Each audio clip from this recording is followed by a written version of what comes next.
When a severe famine struck the land of Canaan, Jacob heard there was grain for sale in Egypt. He told his 10 oldest sons, "Why are you just standing around?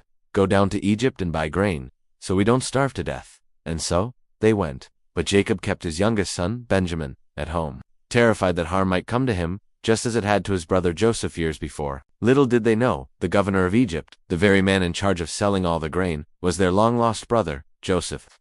When they arrived, they bowed low before him, but they didn't recognize him at all. Joseph, however, knew them instantly. Hiding his identity, he spoke harshly. "Where do you come from?" "From Canaan," they replied, "to buy food." Joseph remembered his dreams from long ago, and accused them. "You're spies. You've come to find our country's weaknesses." "No, my lord," they pleaded. "We are honest men, all sons of one father," to test them. Joseph said, "You won't leave here until your youngest brother comes. One of you will go get him while the rest stay in prison." He jailed them for 3 days. On the 3rd day, he changed his terms.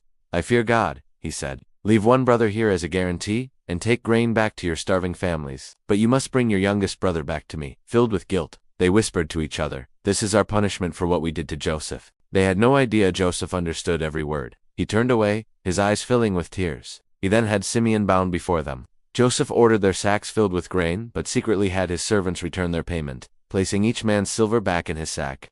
On their journey home, one brother discovered the silver. Fear gripped them all. "What has God done to us?" they wondered. When they told Jacob everything, he was heartbroken. "Joseph is gone, Simeon is gone, and now you want to take Benjamin." But the famine was relentless, and eventually, Jacob had to give in. "If it must be so, take gifts for the man, double the silver, and take Benjamin." Back in Egypt, when Joseph saw Benjamin, he was deeply moved. He had them brought to his house for a meal. He reassured them, "Don't be afraid. Your God must have put treasure in your sacks." Then Simeon was released. During the meal, Joseph gave Benjamin 5 times more food than anyone else. The next morning, as they were leaving, Joseph played his final card. He ordered his own silver cup to be hidden in Benjamin's sack. Soon after they left, his steward caught up to them, accusing them of theft. "Why have you stolen my master's silver cup?" The brothers were horrified. "If any of us has it, he will die, and we will be your slaves."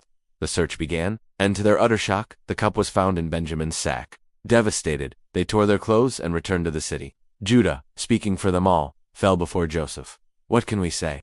God has exposed our guilt. Please, let me stay as your slave instead of the boy. Let him go back to his father." He couldn't bear the thought of his father losing another beloved son.